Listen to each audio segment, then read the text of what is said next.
Hello， 大家好，我是钟毅，时钟的钟，飘逸的逸。本次的主题 C3 做一款横向飞机弹幕游戏，你该注意什么？第3讲，这将是本版本最后一讲。但是本系列如果专案本身还有版本更新，后续仍会有新的影片提供讲解。上次的影片中，我们考量了手持设备，透过多点触控以及按钮 overlapping 的方式来解决左右手同时按下按钮的操作情境。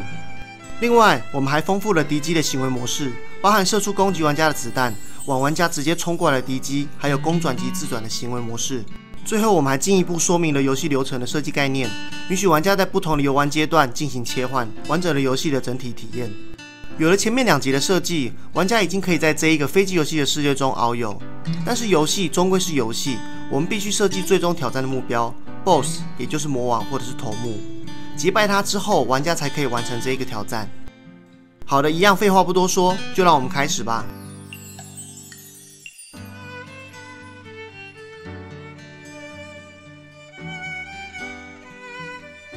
所以我们现在是要开始打魔王了吗？不，先等一下。在挑战魔王之前，我们得先提升玩家的实力。至于如何提升玩家的实力，这里有2个部分：第一，炸弹；第二，提升玩家本身的攻击力。我们要让玩家发出强力的攻击，也就是炸弹。炸弹的行为呢，就是产生一个比较大的爆炸范围，持续性的破坏区域，然后摧毁经过的敌人，在一定程度上也可以保护玩家。所以我们就开始着手设计炸弹吧。首先，炸弹的设计要设计2个元件，一个是炮弹，另外一个则是爆炸之后产生的爆炸范围。炮弹本身不会造成伤害，但是当它炸开之后会产生爆炸范围，这个范围才会真正对敌机造成伤害。炮弹射出之后，它会前进，这个行为我们可以透过玻璃达成。而炮弹出现之后，在一定时间内，它会消除它自己本身。另一方面，则会动态的产生爆炸范围这个元件。这个功能我们可以用以下的程式码来达成。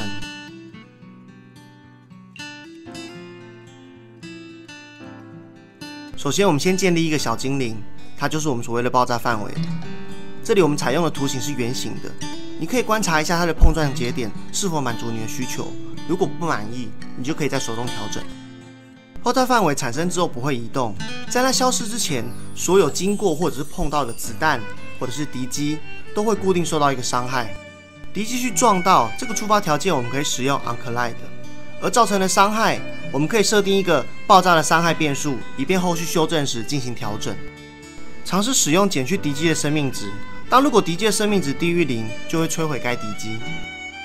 最后，炮弹是由玩家射出的，它是动态产生，我们可以透过预留的炸弹射出程式来达成这一个需求。好，那就让我们来看一下 demo。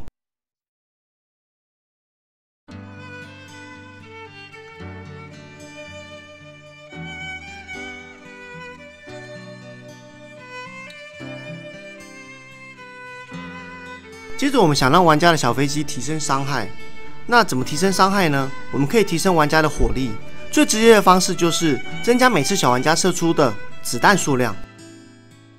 所以我们在程式里面设计一个玩家的 power 值，也就是力量值。当这个力量值是1的时候，也就是预设的状况，会射出1发子弹。那力量值为2的时候，会射出2颗。那以此类推呢，到了力量值是5的时候，就会射出5颗子弹。因为我们设定最高值就是5，所以不会再更高了。射出多个子弹的方式就可以用以下的程式码来解决。我们可以用 if 的方式来达成是否要产生这么多颗的子弹。这个方式看起来可能有点暴力，但是它很有效。至于在什么情形我们可以提升小飞机的伤害呢？这个我们可以在击落任何敌机之后，随机掉落增强伤害的道具，好比说 power 值代表提升攻击力，或者是B 就代表增加炸弹的数量。为了达成这件事情，我们必须在敌机要被 destroy 之前，先掷一次骰子，来决定它是否会掉落哪些物品。说到丢骰子，那就是呼叫 random。random 这种程式啊，在很多游戏之中都是一个基本要素。random 这个函式呢，就是你给它一个整数 n，系统执行之后，它会回传你一个0到 n 之间的浮点数。好比说，如果 n 是10的话，那系统就有可能回你，好比说 1.25 啦、2.346、7.4567 等等。所以我们这边的设计方式是像这样子，就是如果先用 int 包住这个 random 数，表示我只取整数。那如果我们 random 完之后是等于0的话，那就表示该喷出该物件。如果 n 等于10，那么具体出现这个道具的几率就会是1/10，也就是10%。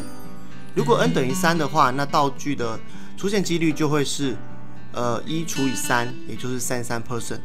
好，所以以此类推，我们把这一张表格列出来，你可以看到，当 n 等于1的时候，它出现几率就是100%。然后好比说 n 等于5的时候，那就是1除以5等于是20%。最惨状况的话，就是 n 等于10的时候是1除以10，也就是10%。可以参考这张图表来决定说这个道具跑出来的几率要有多高。所以我们先替敌机它的 prototype 新增一个变数叫 RTOI， 那对应这边的最大数值 n， 相对应的程式码没有太复杂，就可以参考下面这里。好，那现在就让我们看看当敌机被我们摧毁的时候，是否会掉落道具，并且是否会提升小飞机的攻击力呢？来看一下它的 demo。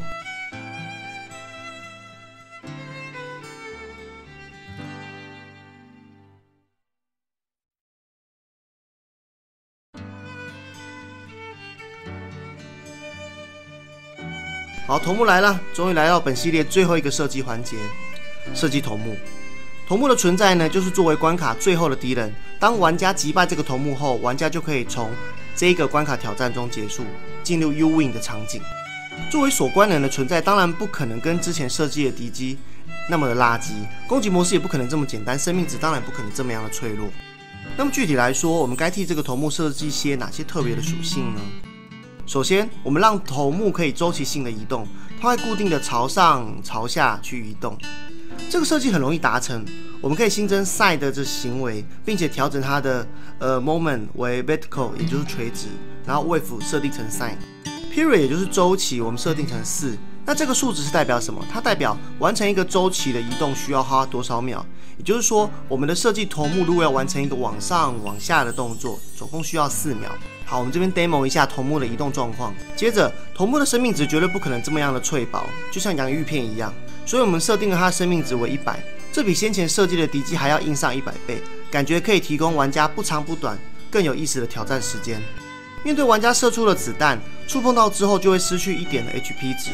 那当头目的生命值小于0，甚至低于0的时候，玩家就会挑战成功，那场景就会转移到 You Win 的阶段。好，这边我们测试一下，当击倒头目之后，会主动切换到下一个场景的状况。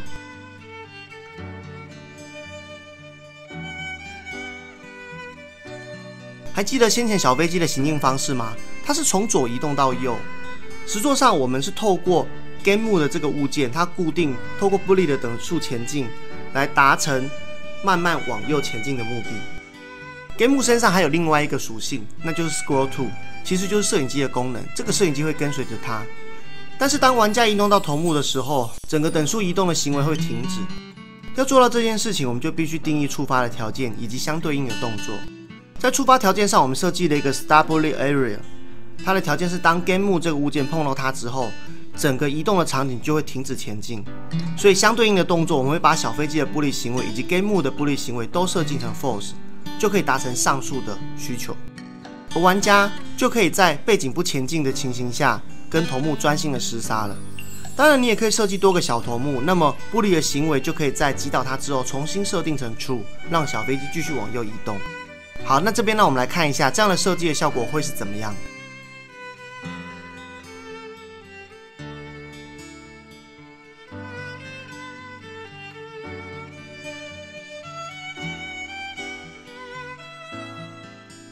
比一般敌机更厉害的敌机是什么？除了 HP 比较多以外，还有什么呢？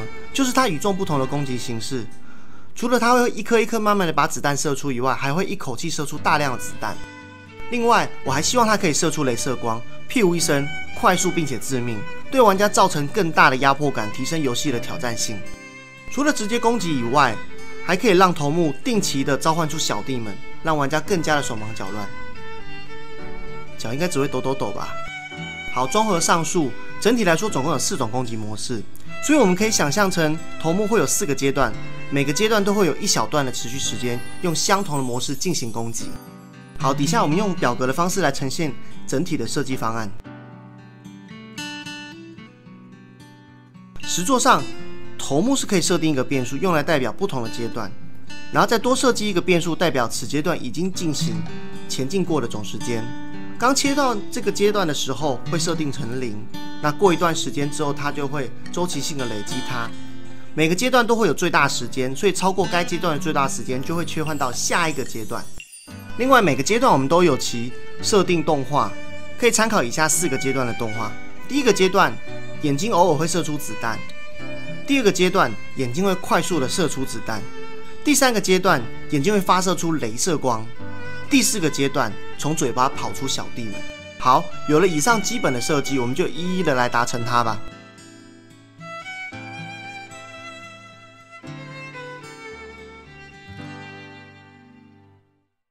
这里你可以看到，程式里面已经设出4个阶段，那就让我们先进到第一个阶段吧。第一阶段就是让头目缓慢的射出子弹，动画则是设定成平凡无奇的一对眼睛。由于我们先前已经设计过会追击玩家的子弹，所以其实只要让头目定期的建立出这些追击玩家的子弹就可以了。那至于定期这件事情呢，就必须套用先前有提到的 CD 的概念，唯一的差别在于我们使用 create 这个动作要调整它相对产生出来的位置，因为我们想要让子弹有点像是从头目的眼睛射出来，所以在建立子弹的时候建立2颗，也就是1对。那我们要调整它的 X 跟 Y 轴到它的左眼跟右眼，你可以透过 try and error 的方式去调整这一个 offset 的位置。好，所以让我们来看一下第一阶段的攻击模式，这样看起来就还不错咯。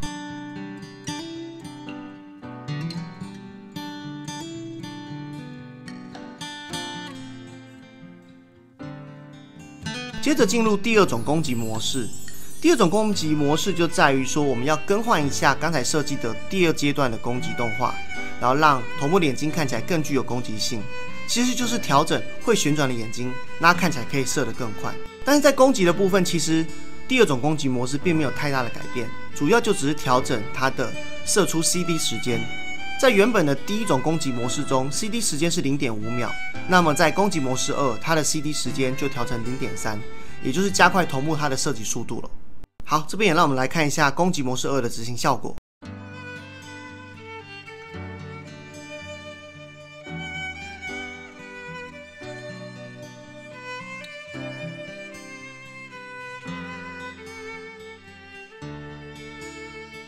再来是攻击模式3，这个阶段要让头目的眼睛看起来可以发射雷射光。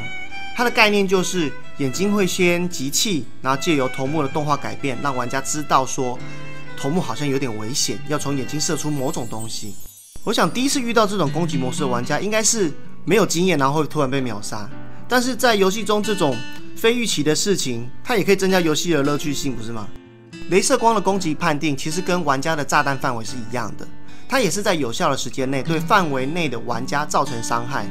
如果说玩家不幸的在这个区域内触碰到，就会产生伤害，而且雷射光也会存在一下子，所以玩家除了逃跑不要触碰到这个区域以外，没有其他的自保选项。好，我们这边就先设计了所谓的攻击范围。那在这里我们使用了类似闪电的图示当做攻击范围，你也可以看一下说它的触碰节点是否是属于你想要的状况。而伤害判定呢，则是使用玩家是否 is overlapping 来当做触发，当条件达成就会对玩家产生伤害，导致离场。好，那就让我们来看一下攻击模式3它的 demo 是怎么样。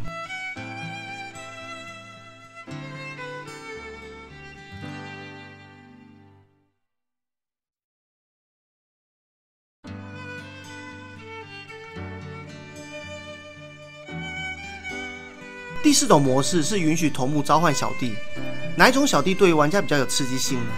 我想就是应该是先前那一种会直直的朝着玩家冲过去的敌机。那产生的方式一样是 create， 而且要配合 CD 的概念，调节周期性的产生速度。其实召唤小弟还有一个目的，就是当玩家如果在跟头目对垒的时候不小心死掉了，那我们会把玩家的攻击力跟他累积的炸弹都全部归零。在这种情况下，跟头目对垒会变得比较吃力。所以说，我们透过了头目会再次召唤小兵，然后玩家可以击倒这些小兵，再次获得增加攻击力的道具。这样的设计就会增加玩家的攻击实力，算是对玩家一个很好的设计咯。OK， 所以召唤小弟的程式码就像这样子。